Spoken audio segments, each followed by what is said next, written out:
Hello students, welcome everyone. तो आज हम लोग पार्ट 2 पढ़ने वाले हैं इलेक्ट्रिसिटी का। फर्स्ट पार्ट में आप सभी लोगों ने पढ़ लिया था कि करंट क्या होता है और करंट को बनाने वाला चार्ज क्या होता है, चार्ज के टाइप्स क्या होते हैं, करंट का डायरेक्शन कैसे कैसे चलता है, करंट की क्वांटिटीज़ और करंट स्केलर है या वेक्टर है, ये सब हम लोग पढ़ चुके हैं अच्छे से। और आप जानते हैं करंट एक स्केलर क्वांटिटी होता है। तो करंट पढ़ने के बाद, करंट के डायरेक्शन को पढ़ने के बाद हम लोग आगे आ चुके हैं अपने अगले टॉपिक के ऊपर, और इस टॉपिक का नाम है इलेक्ट्रिक पोटेंशियल। तो हेडिंग डाल लीजिए सब लोग, इलेक्ट्रिक पोटेंशियल। Electric potential. तो इलेक्ट्रिक पोटेंशियल क्या होता है ना जी। तो सबसे पहली बात, पोटेंशियल क्या होता है। पोटेंशियल वर्ड का मतलब होता है कि किसी पॉइंट का प्रॉपर्टी, जैसे कि आप ग्राउंड से 3 मीटर की हाइट पर अगर हैं तो उस पॉइंट पर आपका पोटेंशियल कुछ होगा। अगर आप ग्राउंड से 4 मीटर की हाइट पे चले गए तो वहाँ पर आपका पोटेंशियल थोड़ा ज़्यादा हो जाएगा, क्योंकि वहाँ से अगर किसी चीज़ को आप थ्रो करते हो तो वो ज़्यादा एनर्जी लेके नीचे आती है। आप सभी लोगों ने 9th में पढ़ा होगा ग्रेविटेशनल पोटेंशियल एनर्जी, जिसका फॉर्मूला क्या होता है, mgh। तो आप जैसे जैसे हाइट को बढ़ाते हैं वैसे वैसे पोटेंशियल एनर्जी बढ़ती जाती है, और जब वो चीज़ उस जगह से आप ड्रॉप करोगे तो आपको वो उतना ही एनर्जी देगा। उसी तरीके से इलेक्ट्रिक पोटेंशियल भी एक चीज़ होती है। क्या होता है, इस पर हम थोड़ा सा ध्यान से समझते हैं। इसका डेफिनेशन, एक तो ईजी वाला डेफिनेशन भी है और एक इसका डिटेल्ड डेफिनेशन भी है। तो मैं आपको दोनों बता देता हूँ, आप दोनों सीख लीजिए। तो इसका सबसे पहला डेफिनेशन क्या है, नोट करेंगे। It is defined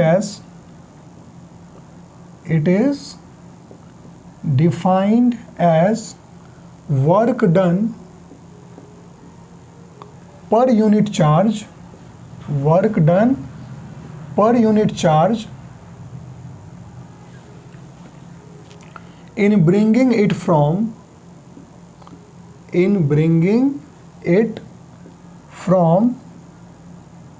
infinity to a point in electric field,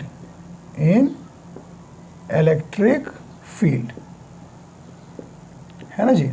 मतलब कि इलेक्ट्रिक फील्ड में किसी भी पॉइंट को इन्फिनिटी से इलेक्ट्रिक फील्ड में किसी खास पॉइंट पर लाने में जो काम किया जाता है, जो वर्क डन होता है, उसी को हम क्या बोलते हैं, उसको कहते हैं इलेक्ट्रिक पोटेंशियल, उस पॉइंट का। अब आपके मन में कुछ बातें क्या आ गई होगी कि सर यहाँ पे इलेक्ट्रिक फील्ड क्या होता है। तो बड़ा सिंपल है जी। कभी भी हम परफ्यूम लगाते हैं तो सामने वाला बोलता है ना कि अच्छा ये कहाँ से लेके आए। तो परफ्यूम का एक फील्ड बनता है। इस तरीके से अगर कोई चार्ज कहीं रखा हुआ है तो उसके चारों तरफ एक फील्ड बनता है, जिसको हम क्या बोलते हैं, इलेक्ट्रिक फील्ड। जैसे मान लो कि एक चार्ज है यहाँ पर प्लस का Q, ओके। तो इसके चारों तरफ क्या बन गया, एक इलेक्ट्रिक फील्ड बन गया, ओके। जहां पर इसका फील्ड नहीं है, दूर है बहुत, उसको क्या बोलते हैं, इन्फिनिटी। क्या बोलते हैं, इन्फिनिटी। तो देखो, इन्फिनिटी से किसी चार्ज को उठा के इलेक्ट्रिक फील्ड के अंदर लाने में जो वर्क डन होता है, उसको क्या बोलते हैं, उसको हम लोग पोटेंशियल। मान लो यहाँ एक पॉइंट है, पॉइंट ए। अब इन्फिनिटी से किसी चार्ज को उठा के यहाँ पे लेके आए, इन्फिनिटी से किसी चार्ज को, Q चार्ज को उठा के यहाँ पे लेके आए, तो जैसे ही वो चार्ज आगे आना शुरू हुआ, इसने क्या किया, उसको रिपेल करना चालू किया। याद है प्लस प्लस क्या होता है, रिपल्सन। लेकिन रिपल्सन के अगेंस्ट फिर भी आपने काम किया और यहाँ लाके उसको छोड़ दिया, तो उसमें आपने कुछ काम किया। यही काम इस पॉइंट का क्या है, पोटेंशियल है। जैसे कि एक स्प्रिंग देखा होगा आपने, जब स्प्रिंग में ये उसका एक्चुअल लेंथ है, अगर हम इस स्प्रिंग को थोड़ा प्रेस करके यहाँ पे लाके लॉक करके रख दें, स्प्रिंग को यहाँ लाके लॉक करके रख दें, तो जब इसको छोड़ोगे तो क्या होगा, ये फैल जाएगा। तो जब आप इसको यहाँ से आगे ला रहे थे तब क्या हो रहा था, इसमें रिपल्सन, ये आपको दूर भेजना चाह रहा था, लेकिन फिर भी आप इसको आगे लेके आ रहे थे। जब यहाँ पर आप पहुँच गए तो इसके अंदर आपने क्या की, कुछ एनर्जी स्टोर कर दी, जो इसको रिलीज़ करने के बाद ये आपको देगा। सेम कहानी यहाँ होती है। जब इस चार्ज को उठा के इलेक्ट्रिक फील्ड में लेके आओगे, जो चार्ज इलेक्ट्रिक फील्ड बनाता है, क्या बोलते हैं उसको, सोर्स चार्ज। क्या बोलते हैं, सोर्स चार्ज। और जिस चार्ज को आप चेक करने लाते हो, क्या बोलते हैं उसको, टेस्ट चार्ज। क्या बोलते हैं, टेस्ट चार्ज, है ना। तो टेस्ट चार्ज आपको ये बताता है कि इलेक्ट्रिक फील्ड यहाँ पे कितनी है, स्ट्रॉन्ग है, वीक है, क्या बताता है। तो जो आपने काम किया यहाँ से इसको यहाँ पे लाने में, वही होता है पोटेंशियल। अब बता दिए सर ये आपने इसको इन्फिनिटी से क्यों लाया? तो देखो इन्फिनिटी से इसलिए लाया क्योंकि इन्फिनिटी का पोटेंशियल ज़ीरो होता है। क्या होता है? ज़ीरो। जैसे कि एग्जांपल समझिए, अगर ग्राउंड पर एक लेवल है, मान लीजिए ये है, और यहाँ पे एक मैंने हाइट बनाया, इस पे एक पॉइंट है ए, इस पे एक पॉइंट है बी और एक पॉइंट है सी। ए पॉइंट का हाइट है 5, तो इसका पोटेंशियल 5 हो गया, 10 हो गया, 15 हो गया। अब बताइए मैं आपसे पूछता हूँ what is the potential of point A? तो ग्राउंड से चूंकि ये 5 मीटर की हाइट पे है, ये 10 मीटर की हाइट पे है, ये 50 मीटर की हाइट पे, ठीक है। तो यहाँ का पोटेंशियल मान लेते हैं 5 है, यहाँ का 10, यहाँ का 15, समझने में ईजी होगा आपके लिए। तो यहाँ का 5 क्यों बोल रहे हो? क्योंकि आप उसको लेके कहाँ से गए? ग्राउंड से लेके यहाँ पे गए, तो आपको 5 खर्चा करना पड़ा एनर्जी, इसीलिए आप यहाँ का पोटेंशियल 5 बोल रहे हो। अगर इसका पोटेंशियल 10 क्यों बोल रहे हो? क्योंकि यहाँ से आप यहाँ ले गए तब 10 बोल रहे हो। इसका 15 क्यों? क्योंकि ग्राउंड से 15 गए, इसलिए यहाँ का 15 बोल रहे हो, ठीक है। लेकिन अगर कोई आदमी ए से डायरेक्ट बी पे चला जाए, उसको सिर्फ 5 ही काम करना पड़ेगा ना, और वो अगर जाके बी पे ये बोले कि अरे मेरा पोटेंशियल 5 है, तो गलत बोल रहा है ना। बी का पोटेंशियल 10 है, तो ये सच्चाई कैसे पता चलेगी कि पोटेंशियल असली में क्या है? उसके लिए आपको वहाँ से उठना पड़ेगा जहाँ से पोटेंशियल क्या हो? ज़ीरो हो। और जहाँ से पोटेंशियल ज़ीरो होता है वहाँ आप समझ सकते हैं कि इस जगह पर देखिए इन्फिनिटी पे पोटेंशियल क्या होगा? उसका ज़ीरो होगा। तो इसीलिए हम उसको वहाँ से यहाँ लेके आ रहे हैं। सिंपल एग्जांपल ये है। तो इसको डिफाइन करते हैं, work done per unit charge. मतलब क्या? देखिए potential is denoted by V, it is W upon Q। क्या होता है ये? W upon Q। W क्या होता है? Work done per unit charge is potential. Okay, तो देखिए W का यूनिट क्या हो गया? आप जानते हैं जूल। चार्ज का यूनिट क्या हो गया? कूलम्ब। तो जूल पर कूलम्ब इज वोल्ट्स। क्या होता है ये? वोल्ट्स होता है। तो पोटेंशियल का यूनिट क्या हो गया? वोल्ट्स हो गया। बड़ा सिंपल सा एग्जांपल है। ओके, तो इलेक्ट्रिक पोटेंशियल फिर से बता देता हूँ, it is defined as work done per unit charge in bringing it from infinity to a point in electric field. Electric field में किसी पॉइंट पर ले जाने में जितना काम इसको करना पड़ा, उसी काम को हम क्या बोलते हैं? पोटेंशियल। देखो ना यहाँ पे, अगर Q को यूनिट कर दो, यहाँ पे यूनिट चार्ज का मतलब क्या होता है? एक चार्ज, यूनिट 1। तो यूनिट चार्ज अगर कर देंगे, Q को 1 कर देंगे, तो जो वर्क डन है वही तो पोटेंशियल है। सीधी बात ये है। तो V इक्वल टू क्या हो गया? W upon Q। और ये कैसा क्वांटिटी है? ये एक स्केलर क्वांटिटी है जी, है ना। नोट कर लेंगे कि it is a scalar quantity, ठीक है। अब समझिए एक और चीज़, जब हमने इलेक्ट्रिक पोटेंशियल समझ लिया है डिटेल में, अब समझते हैं कि ये पोटेंशियल डिफरेंस क्या होता है। क्या सीखना है हमें? ये पोटेंशियल डिफरेंस क्या होता है। बड़ा सिंपल सा एग्जांपल है जी, और नाम से ही लग रहा है। जैसे कि सपोज ये एक पॉइंट है, पॉइंट ए, और ये एक पॉइंट है, पॉइंट बी। इस ए पॉइंट का पोटेंशियल है पोटेंशियल एट ए, और इस बी पॉइंट का पोटेंशियल है पोटेंशियल एट बी। तो आपसे अभी पूछूंगा मैं अगर कि what is V of A B, यानी क्या ये पूछ रहा है? Potential difference between A and B. क्या पूछ रहा है? Potential difference between A and B. तो क्या हो जाएगा? वो हो जाएगा V A minus V B. Example देख लो, मान लीजिए ये पॉइंट ए है 20 वोल्ट पे, कितने पे? 20 वोल्ट पे, और ये पॉइंट बी है मान लीजिए 40 वोल्ट पे। ओके ओके, देखो इसको 30 कर लेते हैं, समझ में आएगा। 30 वोल्ट। आपसे कोई पूछे what is the potential of A, तो क्या बोलोगे? 20 वोल्ट। कोई पूछे what is the potential of B, तो क्या बोलोगे? 30 वोल्ट। इसका मतलब समझिए कि इन्फिनिटी से किसी चार्ज को उठा के ए पर लाने के लिए कितना काम किया गया होगा? 20 जूल। यूनिट चार्ज 20 जूल काम किया, इसीलिए 20 वोल्ट इसका पोटेंशियल है। इस बी पॉइंट पर लाने के लिए उस चार्ज पर कितना काम किया गया होगा? 30 जूल काम किया गया होगा यूनिट चार्ज पर, 1 चार्ज पर, इसीलिए उसका पोटेंशियल क्या है? 30 वोल्ट्स है। तो ये बात आपको समझ में आनी चाहिए, ठीक है। चलिए, तो आपसे कोई पूछे कि what is the potential difference between A and B, तो क्या लिखेंगे? Potential difference between A and B is how much? It is 30 minus 20। Answer is 10 volts. Answer क्या होगा? 10 वोल्ट्स। सिंपल है। चलिए, अब इसमें कुछ बनते हैं न्यूमेरिकल्स। तो हमारा पहला न्यूमेरिकल इस पर नोट कर लेते हैं। क्वेश्चन आता है, if 20 joule work is done अगर 20 जूल काम किया गया, 20 joule work is done on 10 coulomb charge, on 10 coulomb charge, find the potential. उस पॉइंट का पोटेंशियल क्या होगा? अगर किसी पॉइंट पर पहुंचाने के लिए 10 कूलम्ब चार्ज पर 20 जूल का काम कर दिया गया तो उस पॉइंट का पोटेंशियल क्या होगा? बड़ा इजी है जी, आप जानते हैं फॉर्मूला, V क्या होता है? W/Q। तो V क्या हो जाएगा? W कितना है आपका? 20 जूल, और Q कितना है? 10 कूलम्ब। आंसर क्या आएगा? 2 वोल्ट्स। क्या काम इसका आंसर आएगा? 2 वोल्ट्स। ठीक है, अब इस पर एक क्वेश्चन अच्छा और बनता है, देखिए वो क्या बनता है क्वेश्चन। आपसे ये पूछ सकता है कभी कभी, नोट करेंगे क्वेश्चन, ये बोर्ड में आया हुआ क्वेश्चन भी है कि how much work is done, how much work is done in bringing, how much work is done in bringing 2 coulomb charge, 2 coulomb charge को हम ला रहे हैं फ्रॉम 20 वोल्ट टू 60 वोल्ट। ठीक है, एक एक न्यूमेरिकल ऐसे आप नोट कर लीजिए अपने नोटबुक में, फेयर नोटबुक में। ठीक है, कि 2 कूलम्ब चार्ज को 20 वोल्ट से 60 वोल्ट तक लाने के लिए कितना काम करना पड़ेगा।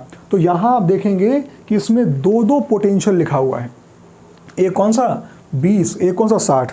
तो आप बताइए, ले तो जा रहे हैं 20 से 60 पे ना, तो आप जो यहाँ पे पोटेंशियल निकालेंगे वो ना ही 20 और ना ही 60, क्या निकालेंगे? पोटेंशियल डिफरेंस निकालेंगे असली में। तो जब भी कभी किसी क्वेश्चन में 2 पॉइंट के अबाउट मूवमेंट हो तो आप क्या करेंगे?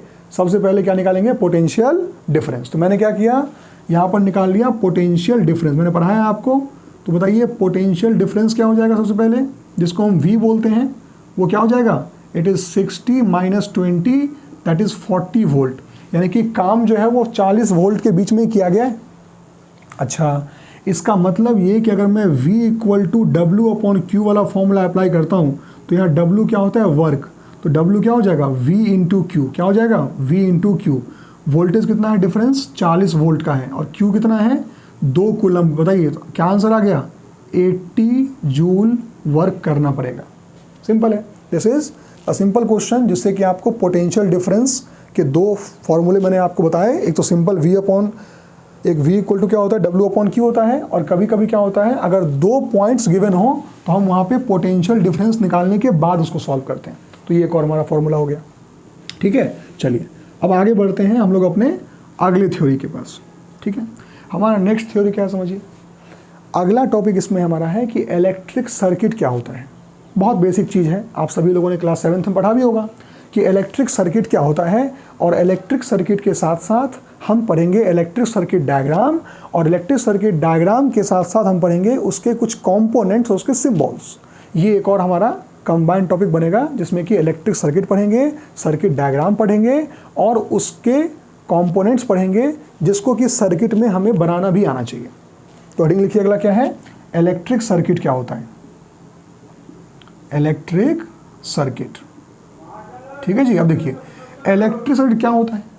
एक क्लोज्ड और कंटिन्यूअस पाथ, जहां पर कि करंट फ्लो करता है, उसको हम क्या बोलते हैं? उसको हम इलेक्ट्रिक सर्किट बोलते हैं। एक क्लोज्ड और कंटिन्यूअस पाथ, समझ में आया?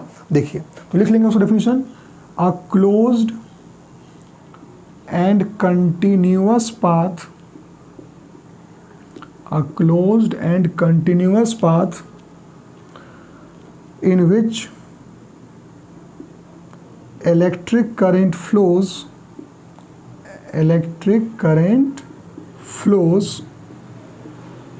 is called electric circuit। क्या बोलते हैं उसको हम लोग?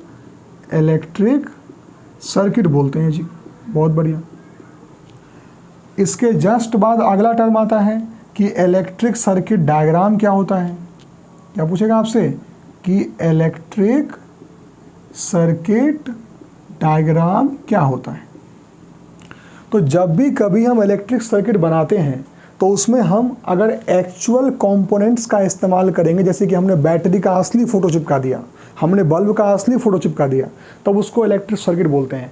लेकिन अगर हम बैटरी का एक सिंबल का इस्तेमाल कर लें, अगर बल्ब के सिंबल का इस्तेमाल कर लें, तब उसको हम इलेक्ट्रिक सर्किट डायग्राम बोल देते हैं। तो ठीक है ना, इसमें लिखेंगे it is the symbolic representation, it is the symbolic representation of an electric circuit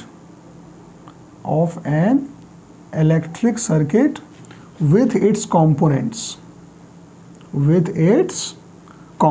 electric circuit में जितने भी कंपोनेंट्स हैं उन कंपोनेंट्स के साथ साथ जो सिंबॉलिक रिप्रेजेंटेशन हम करते हैं, क्या बोलते हैं उसको, इलेक्ट्रिक सर्किट डायग्राम। ये बेसिक डिफरेंस है इन दोनों में, ठीक है। तो मैं आपको दोनों बता देता हूँ। सबसे पहले अगर मुझे इलेक्ट्रिक सर्किट बनाना हो तो मैं यहाँ पर बैटरी असली में बनाऊँगा, बैटरी का जो एक्चुअल जो साइज होता है, शेप होता है, ऐसा बनाएंगे उसको।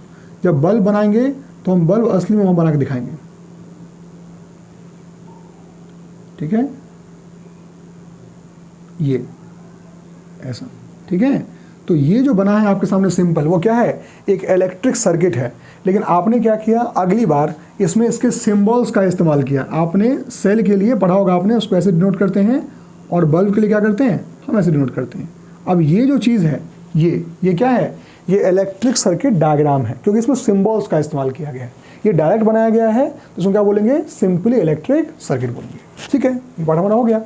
अब इसमें जो कंपोनेंट्स होते हैं, उन अलग अलग कंपोनेंट्स का सिंबल वन बाय वन सीखते हैं कि इलेक्ट्रिक सर्किट में कौन कौन से कंपोनेंट होते हैं, उसके सिंबल क्या क्या होते हैं। तो हेडिंग लिखेंगे हम अगला हम लोग कि components of electric circuit, components of electric circuit and their symbols,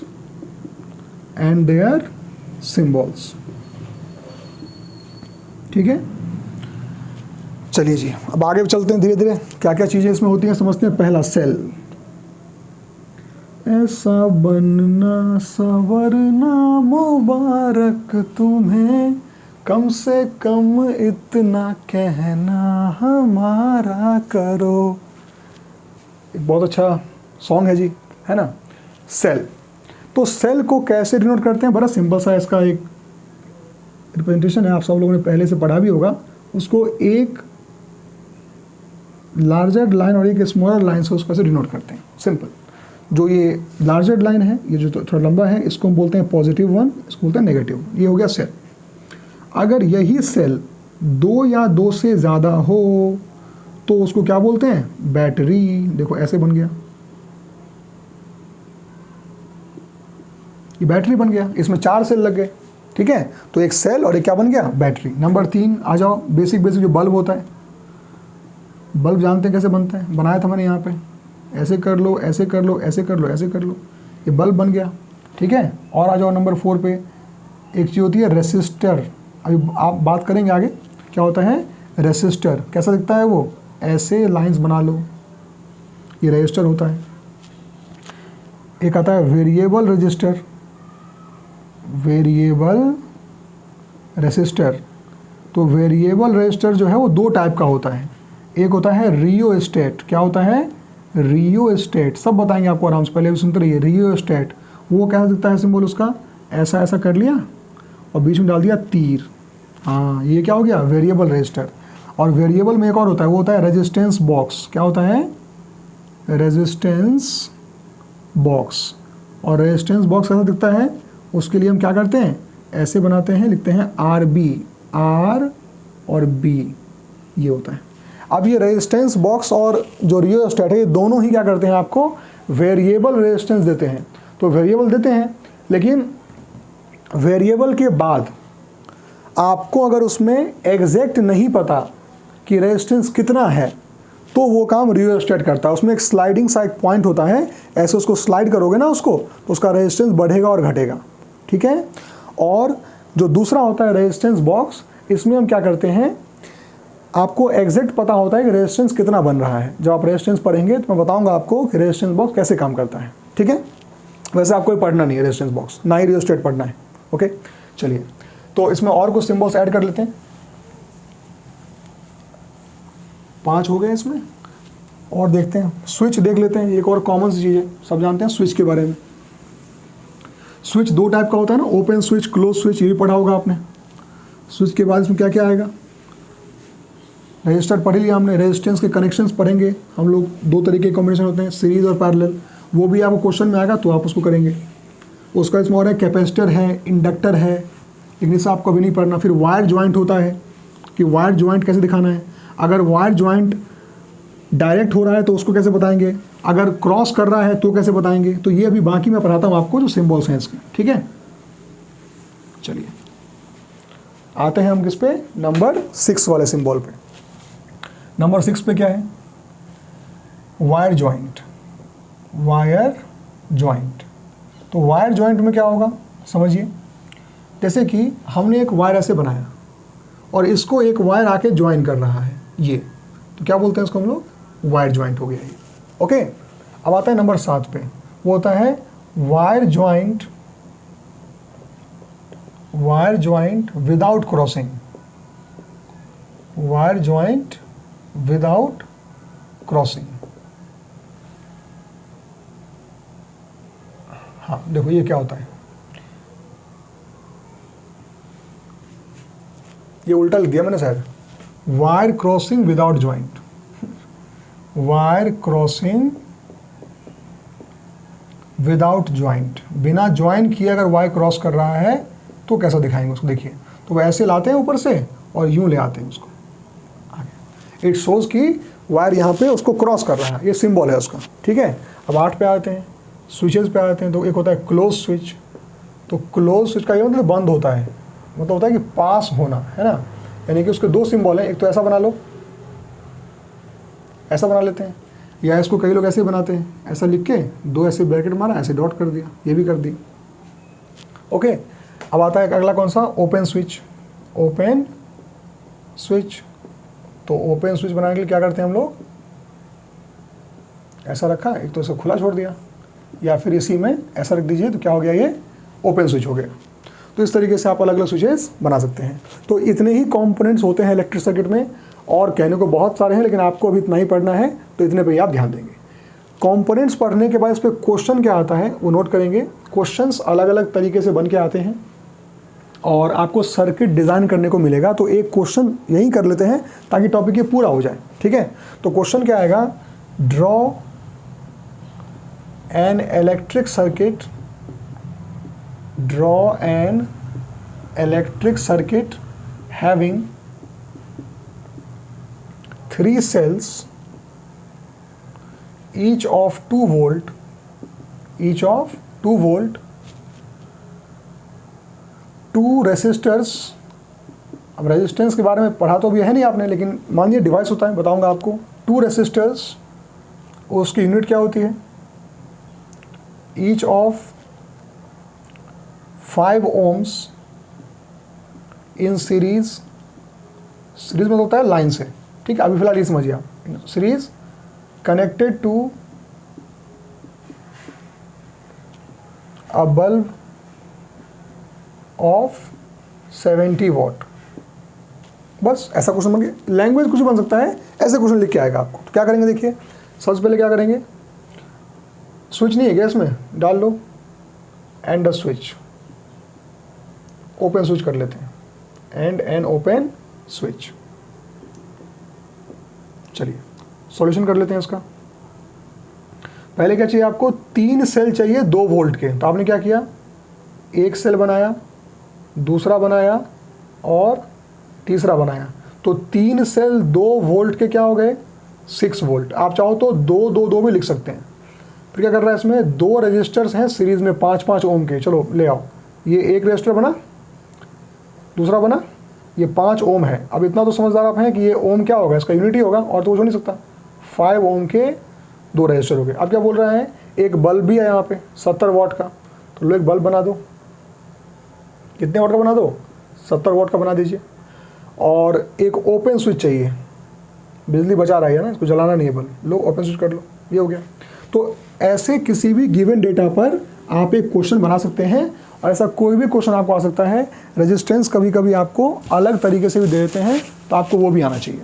जैसे कि वो बोल देंगे पैरेलल में है, तो यही 5 जो है वो लाइन से ऊपर लगा होता, वो समझ में आपके आ जाएगा धीरे धीरे। लेकिन क्वेश्चन इस पर ऐसा ही बनता है, बना सकते हैं आप, ईजी है। चलिए अब ये सब करने के बाद हम चैप्टर के अगले बिंदु पर आते हैं, और वो क्या है हमारा ओम्स लॉ। बहुत ही इंपॉर्टेंट पार्ट है चैप्टर का। कौन सा लॉ? Ohm's law.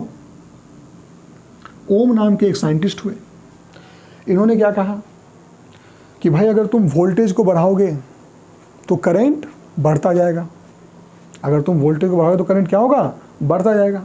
सबने कहा ठीक, मैंने भी कहा ठीक। अब इसको समझिए आप कैसे ये काम करते हैं। जैसे मान लो कि एक स्लोप है, वहीं से फिर सिखाऊंगा, वही नियम है मेरा यार इजी बताने का। इसमें क्या हुआ कि ऐसा कोई पॉइंट है, ये 0 पे है और ये मान लो 2 मीटर की हाइट पे है। यहाँ पे एक आपने बॉल छोड़ दिया, ये बॉल नीचे आएगा। यहाँ मान लो बहुत सारे 4-5 बॉल्स हैं, ये नीचे आएंगे। 2 का डिफरेंस है दोनों पॉइंट्स में। अगर ये पॉइंट ए और पॉइंट बी की बात करूँ तो दोनों पॉइंट में 2 का डिफरेंस है, तो बॉल नीचे आएंगे। यही कहानी एक पॉइंट ए लेते हैं, एक पॉइंट बी लेते हैं। अब की बार पॉइंट बी को आपने कहाँ रख दिया? 6 की हाइट पर रख दिया और वही 4 बॉल यहाँ डाल दिए। अब बताओ कौन सा बॉल जल्दी नीचे आएगा? ऑफ कोर्स ये वाला बॉल जल्दी नीचे आएगा। तो अगर ये वाला बॉल जल्दी नीचे आ गया तो जल्दी नीचे आया मतलब बॉल मतलब क्या? चार्जेस तो उतने ही हैं, लेकिन चूंकि जल्दी नीचे आ रहे हैं तो क्या करंट बढ़ जाएगा? क्योंकि I इक्वल टू क्या होता है? Q/T। I इक्वल टू क्या होता है? Q/T। तो अगर टाइम जो है बहुत कम है तो क्या होगा? चार्जेस उतने ही हैं, टाइम बहुत कम है तो करंट बढ़ गया। क्या बढ़ाने से? वोल्टेज बढ़ाने से। और हमें करंट ही परेशान करता है। अगर एक वायर आपने ले लिया, मैंने बताया था पिछले क्लास में इसका एग्जांपल कि अगर एक वायर को मैं 1.5 वोल्ट की बैटरी से कनेक्ट करूं, एक वायर को 1.5 वोल्ट की बैटरी से जोड़ दूं और उसको छूं, तो बोलेगा अरे देखो तो हम करंट से खेल रहे हैं, मेरा क्या बिगाड़ेगा करंट। लेकिन उसी वायर को आप कहाँ लगा दो? प्लग में। करना मत यार कभी, ऐसे ही मैं बता रहा हूँ।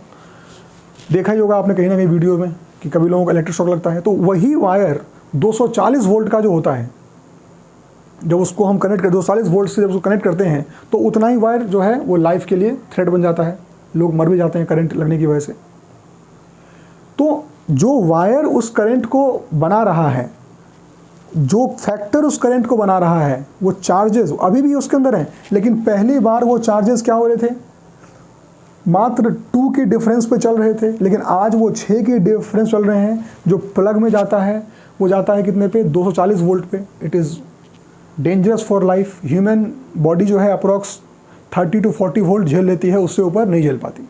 ठीक है, तो आपने देखा क्या कि वोल्टेज को बढ़ाने से करंट क्या हो गया? बढ़ गया। तो यही ओम्स लॉ है। तो मैं उसका पहले आपको लिखा देता हूँ स्टेटमेंट, फिर आगे बात करेंगे। लिख लेंगे, it states that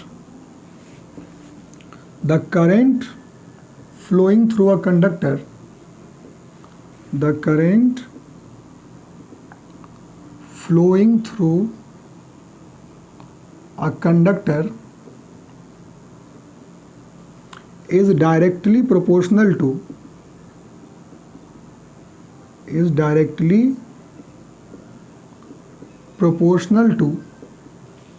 potential difference. इसको हम क्या बोलते हैं? वोल्टेज, है ना। Directly proportional to potential difference across its ends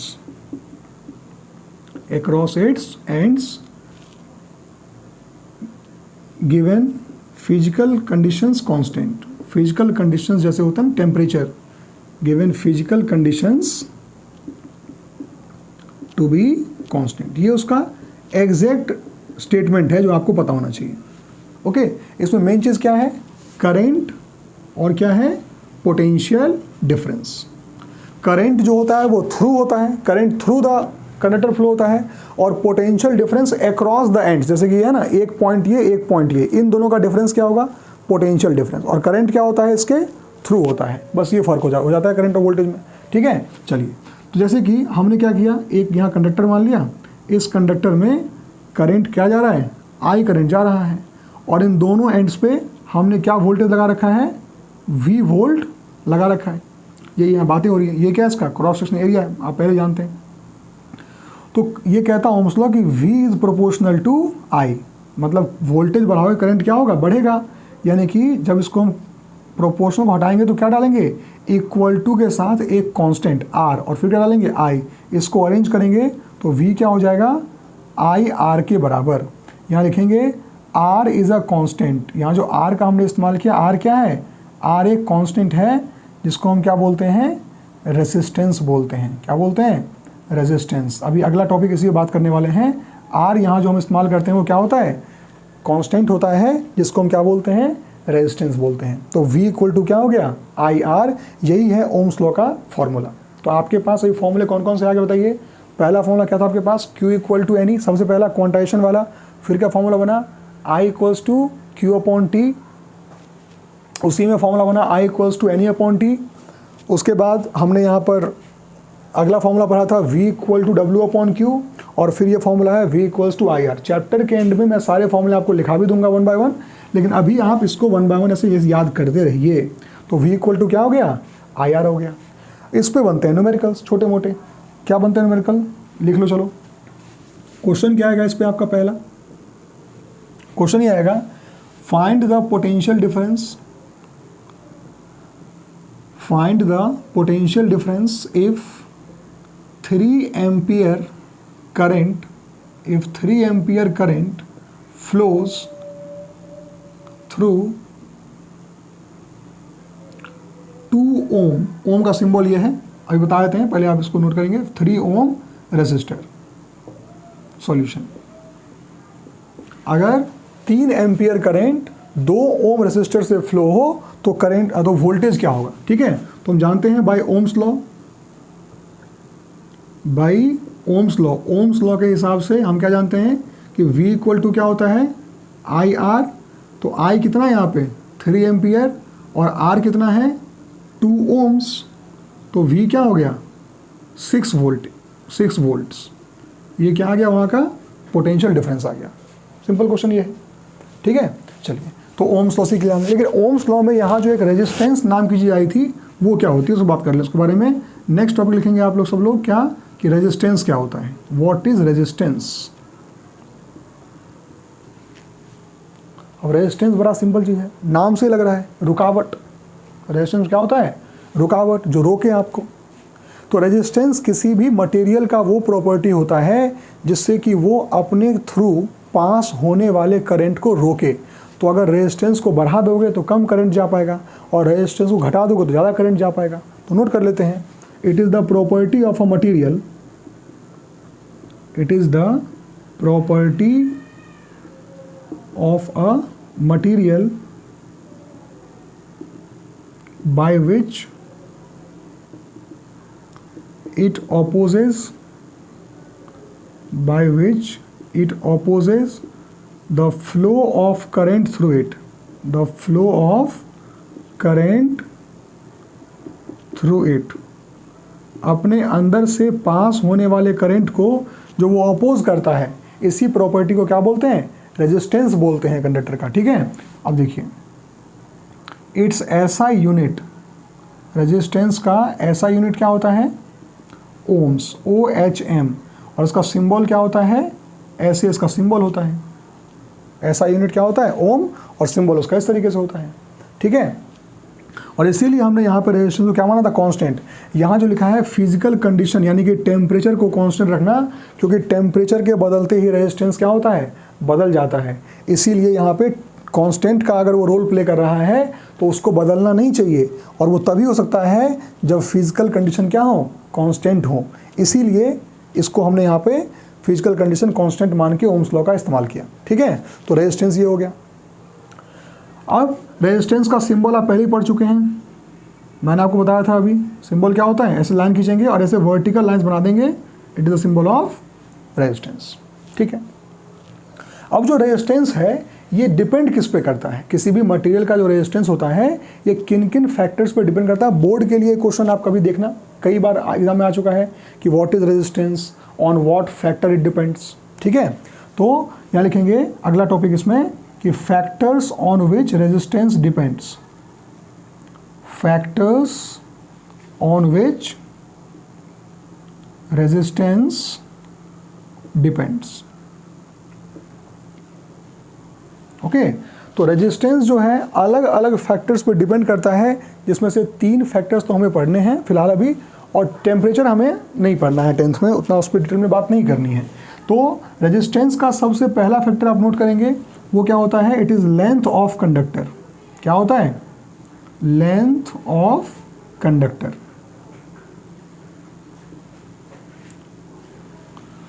मतलब कि जो रेजिस्टेंस होता है वो डायरेक्टली प्रोपोर्शनल टू लेंथ होता है। जितना आप लेंथ को बढ़ाओगे उतना ही रेजिस्टेंस क्या होगा, बढ़ेगा, सीधी बात है। आप कभी भी अगर दुकान से कोई सामान लेने जाते हैं तो आप पास वाले दुकान को प्रेफर करते हैं। क्यों? क्योंकि आपको पता है कि ज़्यादा दूर जाएंगे तो ज़्यादा हमें रेजिस्टेंस मिलने वाला है। अगर गड्ढे होंगे तो 50 गड्ढे मिलेंगे, अगर बारिश होने वाली है तो बगल से तो भाग के जल्दी आ जाएंगे। तो गड्ढा रेजिस्टेंस है, बारिश रेजिस्टेंस, हर चीज़ है। तो जितना रास्ता को लंबा करोगे मुश्किलें उतनी बढ़ती जाएंगी, ठीक है। तो resistance is directly proportional to length. दूसरा होता है क्रॉस सेक्शनल एरिया। क्या होता है? क्रॉस सेक्शनल एरिया, जिसको कि आप चाहो तो थिकनेस का नाम भी दे सकते हैं। किसका नाम दे सकते हैं? नाम थिकनेस का। और ये क्या होता है? Resistance is inversely proportional to area. मतलब क्या कि रेजिस्टेंस जो है वो एरिया के इनवर्सली प्रोपोर्शनल होता है। मतलब कि अब एरिया को जब बढ़ाओगे, वायर को थिक लोगे, थिक वायर जब लोगे ना तो उसका रेजिस्टेंस कम होता है। और इजी बात है, आपको मैं कहूँ कि एक छोटे से गली से चल के जाना है तो आपको बहुत दिक्कत होगा, और कहूँ कि एक खुले मैदान में गार्डन में घूमना है तो आप आराम से टहल जाओगे। तो किस चीज़ का फ़र्क है बताइए? स्पेस का फ़र्क है। अब ये जो मार्कर है मेरा, इसका क्रॉस सेक्शनल एरिया क्या होता है? ये साइड वाला दिख रहा है, साइड वाला, इसको बोलते हैं। अगर इसको मैं थोड़ा सा और थिक ले लूँ, ठीक है, जैसे कि ये देखो सैनिटाइजर, चलो सैनिटाइजर बताते हैं। ये सैनिटाइजर का ये बोतल है। अब बताइए इस दोनों का क्रॉस सेक्शन में फ़र्क है कि नहीं? फ़र्क है। तो इसका क्रॉस सेक्शन जो कि ज़्यादा है, इसका क्रॉस सेक्शन क्या है? कम है। तो इसमें से करंट का निकलना ज़्यादा आसान होगा, ज़्यादा जगह है ना निकलने के लिए इसमें से। इसमें कम है तो इसमें रेजिस्टेंस ज़्यादा हो जाएगा, इसमें रेजिस्टेंस कम हो जाएगा। क्योंकि यहाँ पर रेजिस्टेंस कम है तभी तो करंट आसानी से घूम के जा रहा है, जगह ज़्यादा है, स्पेस ज़्यादा है। तो इसलिए क्या कहते हैं? Inversely proportional to area. और थर्ड क्या होता है? Nature of material. क्या होता है? Nature of material. मतलब क्या? अब हम एक बच्चा को बोले कि रे जब वायर बहुत जो मटेरियल काफ़ी थिक होता है ना तो रेजिस्टेंस कम होता है। वो लकड़ी का लेके आ गया कि सर लकड़ी वाला लीजिए, देखिए सर इसमें करंट कहाँ जा रहा है, अरे बुड़बक, ऐसा थोड़ा होता है। अब बताओ, तो दिक्कत की बात है। तो यहाँ पे इसी चीज़ को समझना है आपको, ठीक है। तो नेचर ऑफ मटेरियल, आगे बढ़िए। इसमें क्या होता है? Silver. Silver is the best conductor of electricity. तो सिल्वर का जो वायर होता है वो सबसे अच्छा कंडक्टर होता है इलेक्ट्रिसिटी का। तो डिपेंड करता है मटेरियल पे भी। अब आयरन का वायर बना लीजिए और सिल्वर का वायर बना लीजिए तो उसमें अच्छा कंडक्टर कौन होगा? सिल्वर होगा। तो रेजिस्टेंस पहला डिपेंड करता है किस पे? लेंथ पे। दूसरा किस पे करता है? क्रॉस सेक्शन एरिया पे। और तीसरा किस पे करता है? नेचर ऑफ मटेरियल पे। चौथा बता देता हूँ मैं आपको, वैसे इस पर ज़्यादा स्ट्रेस देंगे नहीं टेंथ में उतना, वो होता है temperature. Resistance also depends on temperature. लेकिन टेम्परेचर पे कहानी थोड़ी अलग बन जाती है। चलो लिख लीजिए, अगर मैं कंडक्टर्स की बात करूँ, किसकी बात करूँ? कंडक्टर्स की। तो कंडक्टर में रेजिस्टेंस टेम्परेचर के डायरेक्टली प्रोपोर्शनल होता है। लेकिन अगर मैं सेमी कंडक्टर्स की बात करूँ, सेमी कंडक्टर्स की, तो इस कंडीशन में रेजिस्टेंस जो होता है टेम्परेचर के इन्वर्सली होता है ना। अभी कंडक्टर क्या होता है? जैसे कि आयरन हो गया, कॉपर हो गया, एल्युमिनियम हो गया, कंडक्टर्स हैं। तो कंडक्टर्स में जब आप टेम्परेचर को बढ़ाते हैं तो उसका रेजिस्टेंस बढ़ने लगता है, ज़्यादा बढ़ जाता है। जबकि सेमी कंडक्टर क्या होते हैं? आपने पढ़ा होगा थोड़ा मोड़ा, अगर जानते होगे आप, तो सेमी कंडक्टर उसको बोलते हैं जो मटेरियल अपने आप को कभी भी कंडक्टर बना लेता है, कभी कभी अपने आप को इंसुलेटर बना लेता है, depending upon the situation. Room temperature पर अगर कोई मटेरियल रखा हुआ है, जैसे कि सिलिकॉन, सिलिकॉन क्या होता है? Semi conductor. सेमी कंडक्टर से ही आपका मोबाइल, लैपटॉप सब बनता है। जितने भी इलेक्ट्रॉनिक डिवाइस हैं वो सारे के सारे किससे बनते हैं? सेमी कंडक्टर से बनते हैं। तो उनमें फ्री इलेक्ट्रॉन नहीं होता, लेकिन जैसे ही टेम्परेचर को बढ़ाते हैं ना तो उसका फ्री इलेक्ट्रॉन ज़्यादा बन जाता है। और जब फ्री इलेक्ट्रॉन बढ़ जाता है तो क्या होता है? वो कंडक्शन करना शुरू कर देता है, यानी रेजिस्टेंस कम हो जाता है, ठीक है। और जो कंडक्टर होते हैं उसमें पहले से ही इलेक्ट्रॉन्स फ्री बहुत होते हैं, ऑलरेडी सब फ्री ही होते हैं। तो जब उसको हम क्या करते हैं? हीट करते हैं तो उनमें कॉलिजन ज़्यादा बढ़ने की वजह से रेजिस्टेंस उसका कम हो जाता है। ये बेसिक आइडिया आप ले सकते हैं फिलहाल, ठीक है। तो रेजिस्टेंस इन 4 फैक्टर पर डिपेंड करता है। बुझे कि नहीं बुझे, है ना? समझ गया ना? अब देखो, अब इसमें क्या करना है, हमें 2 बातों का नोट बना के एक फॉर्मूला जनरेट करना चाहते हैं। क्या 2 बातें हैं? पहला कि हम जानते हैं कि resistance is directly proportional to length, और दूसरा resistance is directly inversely proportional to area of cross section. इसको कहते हैं इक्वेशन नंबर 1, इसको मानते हैं इक्वेशन नंबर 2।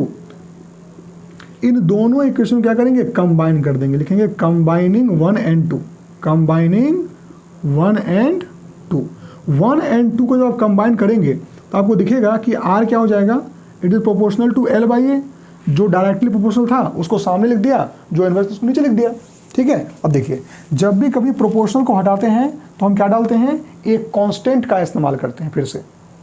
तो क्या हो गया, R is equals to rho L/A। यहाँ पर मैंने एक कांस्टेंट का इस्तेमाल किया है जिसको मैंने ऐसे लिखा है, इसको क्या बोलते हैं, रो, RHO, रहो मत पढ़ना, इसको कहते हैं रो। रो को क्या बोलते हैं, स्पेसिफिक रेजिस्टेंस। क्या बोलते हैं, स्पेसिफिक रेजिस्टेंस। और इसको स्पेसिफिक रेजिस्टेंस के साथ साथ आप चाहें तो इसको रेसिस्टिविटी भी बोल सकते हैं। क्या बोल सकते हैं, रेसिस्टिविटी, है ना। तो इसको, ये कांस्टेंट है यहाँ पे, और वो हर मटेरियल का अलग अलग होता है और फिक्स होता है। तो थोड़ा सा हम रेसिस्टिविटी के बारे में बात कर लेते हैं, फिर आगे बात करेंगे। देखिए, तो रेसिस्टिविटी क्या होता है बताइए। रेसिस्टिविटी किसी भी मटेरियल का एक प्रॉपर्टी होता है, लेकिन उसको डिफाइन कैसे करना पड़ेगा वो भी बताता हूँ मैं आपको।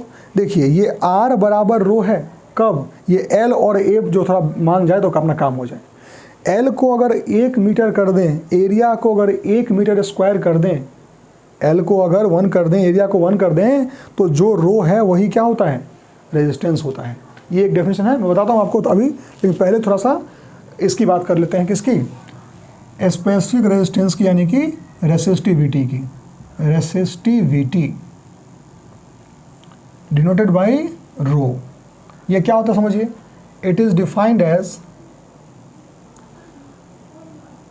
it is defined as the resistance of a conductor, it is defined as the resistance of a conductor of unit length and unit cross section area and unit cross sectional area, ठीक है। तो यही होता है क्या, resistivity. अब ये unit क्या होता है, मतलब एक, अगर लेंथ 1 हो जाए और एरिया 1 हो जाए तो जो रेजिस्टेंस है वही क्या होता है, रेजिस्टिविटी। अब बच्चा बोला सर इसको हमको बताओ, साबित करके बताओ। तो आप बताइए, एक ऐसा शेप इमेजिन कीजिए जिसका cross section area 1 metre square हो और लेंथ 1 मीटर हो, तो आपके दिमाग में आएगा सर एक क्यूब उठाते हैं, क्यूब।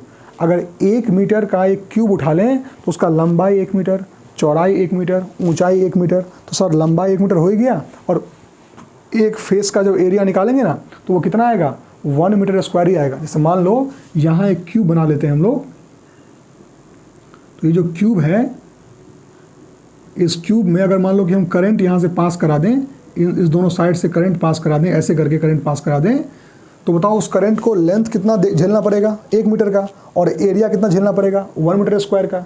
तो क्यूब ही तो है। हमको भी बोला अरे कॉपर का रेजिस्टिविटी क्या होता है, बोलेंगे एक काम करो, कॉपर का क्यूब लेके आओ। एक कॉपर का जो है हमने क्यूब बनवा लिया, 1 मीटर वाला क्यूब बनवा लिया, उसका रेजिस्टेंस निकाल के देखा, किस फॉर्मूले से, ओम्स लॉ से, पता है ना, V = IR। तो वहाँ से R क्या होता है, V/I। तो वहाँ से हमने क्या किया, मान लो इसी को हम एक बैटरी से जोड़ देते हैं 1 मिनट के लिए, और यहाँ एक एम्पियर लगा के, एमीटर लगा के करंट माप लेते हैं। एमीटर होता है ना करंट को मापने वाला डिवाइस। तो ये पूरा क्यूब का जो रेजिस्टेंस है वही क्या होता है, रेसिस्टिविटी होता है। अब ये आपको समझा दिया मैंने। अब देखिए इसका यूनिट क्या होता है, तो रेसिस्टिविटी का यूनिट क्या होता है, ओम मीटर, लाइन से ओम, और साथ में क्या लिखते हैं, मीटर, यानी कि ऐसे ओम बना देंगे, ऐसे मीटर कर देंगे, ठीक है। इसमें और क्या बात है समझिए कि it depends on material only, it depends on material only, ये सिर्फ मटेरियल पे डिपेंड करता है। It is independent of shape, it is independent of shape, ये शेप के इंडिपेंडेंट होता है, इसको शेप से कोई मतलब नहीं होता। मतलब क्या कि आपने अगर कॉपर का रेजिस्टिविटी एक बार निकाल लिया, मतलब वही कॉपर का रेजिस्टिविटी हमेशा रहेगा, चाहे कॉपर को आधा से तोड़ दो या कॉपर को खींच के 2 गुना कर दो या कॉपर का तार बना लो या कॉपर का सिलेंडर बना लो, कुछ भी कर लो, आप जो है उसका रेजिस्टिविटी नहीं बदल सकते। कई बार क्वेश्चन पूछता है कि कॉपर की रेजिस्टिविटी इतनी है, बताइए अगर वायर को डबल कर दें तो रेजिस्टिविटी क्या हो जाएगी? तो बच्चा उसको 2 गुना कर देता है, बिल्कुल नहीं। Resistivity only depends on nature of material.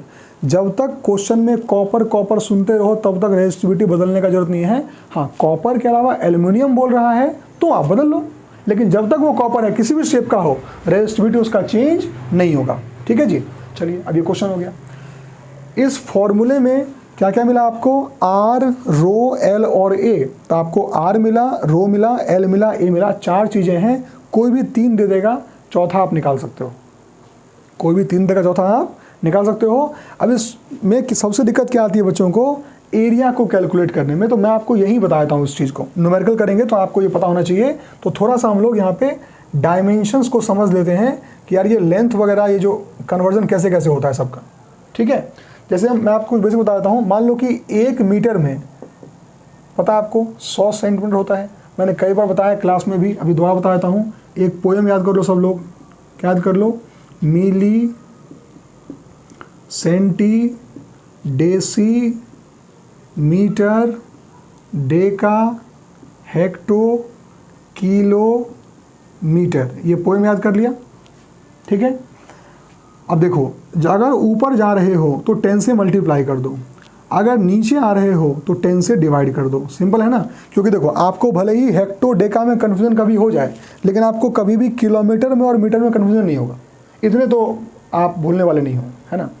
तो जब किलोमीटर को मीटर में कन्वर्ट करना होता है तो मल्टीप्लाई तो करते हो 10 से, मतलब 10 से नहीं करते, मतलब 10 के मल्टीपल में करते हैं। तो जितने रास्ते चढ़ेंगे उतना 10 से मल्टीप्लाई कर देंगे। जैसे मैं आपसे पूछूं कि 1 हेक्टोमीटर में कितने मीटर होंगे, तो क्या करोगे? एक सीढ़ी जंप किया, दूसरा जंप किया, तो कितना हो गया? 100 हो गया। फिर मैं आपसे पूछूं कि 1 हेक्टोमीटर में कितने डेसीमीटर होते हैं, तो 1 जंप किया, 2 जंप किया, 3 जंप किया, तो 3 जंप किया तो क्या हो गया? 1000 हो गया। कोई पूछे आपसे कि 1 मीटर में कितने मिलीमीटर होते हैं, तो 1 जंप किया, 2 किया, 3 किया, तो कितना हो गया? 1000 हो गया। कोई पूछे कि 1 मिलीमीटर में कितने डेसीमीटर होते हैं, तो नीचे आए तो डिवाइड कर दिया, 1/100 कर दिया। तो इस तरीके से आपको यूनिट्स में कन्वर्शन में जो है दिक्कत नहीं आनी चाहिए। ओके, अब बताइए, तो 1 मीटर स्क्वायर में कितना सेंटीमीटर स्क्वायर होगा? तो इसमें समझिए 1 मीटर स्क्वायर का मतलब होता है 1 मीटर मल्टीप्लाई बाई 1 मीटर, यानी कितना हो जाता है ये? 100 सेंटीमीटर इंटू 100 सेंटीमीटर, यानी कितना हो गया ये? 10 पे 40 सेंटीमीटर स्क्वायर, ऐसे लिखते हैं इसको। तो अगर 1 मीटर स्क्वायर में 10,000 सेंटीमीटर स्क्वायर है, तो इसका उल्टा कभी कभी पूछता है कि 1 सेंटीमीटर स्क्वायर में कितना मीटर स्क्वायर होगा, तो क्या लिखेंगे? 1/10,000 मीटर स्क्वायर। लेकिन आपको इसको थोड़ा अच्छे तरीके से लिखना सीखना है। अब बताइए, क्या ये 1/10 की पावर 4 है? बिल्कुल। ऊपर जाए क्या हो जाएगा? 10 की पावर -4 मीटर स्क्वायर। ध्यान रखिएगा, कभी भी अगर आपको सेंटीमीटर स्क्वायर से मीटर स्क्वायर में जाना हो तो क्या करेंगे? सीधे उसको मल्टीप्लाई किससे कर देंगे? 10 की पावर -4 से। कई बार काम आता है जी, आपको कई बार पढ़ना पड़ता है। ठीक है, हम आपका प्रॉब्लम समझते हैं इसलिए आपको बता रहे हैं, नहीं तो ये एरिया में हर बच्चा गलती करता है वहाँ जाके, क्योंकि वायर का रेडियस mm में होता है और वो फंस जाता है बेचारा जाके यहाँ पे। तो एक जब भी मैं आपसे पूछूं 5 सेंटीमीटर स्क्वायर में कितने मीटर स्क्वायर, सीधे क्या बोलोगे? अच्छा सर, सेंटीमीटर स्क्वायर से मीटर स्क्वायर में जाना है, 4 का फर्क होगा सर। अच्छा, छोटे से बड़े पे तो कम वाला होगा, तो क्या लिखेंगे बताइए? 5 × 10 की पावर -4। बात खत्म। आपको जनरली मीटर स्क्वायर पे जाना पड़ेगा क्योंकि स्टैंडर्ड मीटर ही है। तो सेंटीमीटर स्क्वायर से मीटर स्क्वायर में जाना क्या करते हैं? 10 की पावर -4 करते हैं। अब बताइए, अगर यही मैं आपसे 1 mm स्क्वायर का पूछता तो आप क्या करते? 10 की पावर -6 करते, क्योंकि बाकी कहानी आपको पता है। मीटर में mm कितना होगा? 1000 होता है। 1 मीटर में 1000 mm होता है, तो 1000 × 1000 क्या हो गया? 10 की पावर 6। तो उल्टे में क्या होगा? 10 की पावर -6। तो वायर का रेडियस अगर mm में है और आपको कहाँ जाना है? मीटर स्क्वायर में, तो क्या करेंगे? सीधे उसको कैसे मल्टीप्लाई कर देंगे हम लोग? 10 की पावर -6 से। अब बताइए, अगर आपको कहें कि mm से मीटर में आना है, क्या बोला मैंने? mm से मीटर में, तो 1000 से डिवाइड करोगे ना, नीचे आना पड़ेगा। देखो 10 10 10, तो 1000 से डिवाइड नहीं बोलते, हम क्या बोलते हैं कि 1/10³ बोलते हैं, जो कि ऊपर जाके 10⁻³ हो जाता है। ठीक है, तो आपसे मैं पूछूं कि बताइए 5 mm में कितने मीटर, तो क्या बोलोगे 10⁻³ मीटर। ये तरीका लिखना सीखिए, अब इसी से क्वेश्चन बनता है। तो थोड़ा सा यूनिट का ये ध्यान रखेंगे आप, तो इसी पर बेस्ड आपको कई न्यूमेरिकल्स मिलते हैं करने के लिए। तो इस पार्ट में मैं यहीं तक रख रहा हूँ। अगले पार्ट में हम लोग चूँकि रेजिस्टेंस पढ़ चुके हैं, हम इसके बाद पढ़ेंगे combination of resistors. Okay, thank you so much.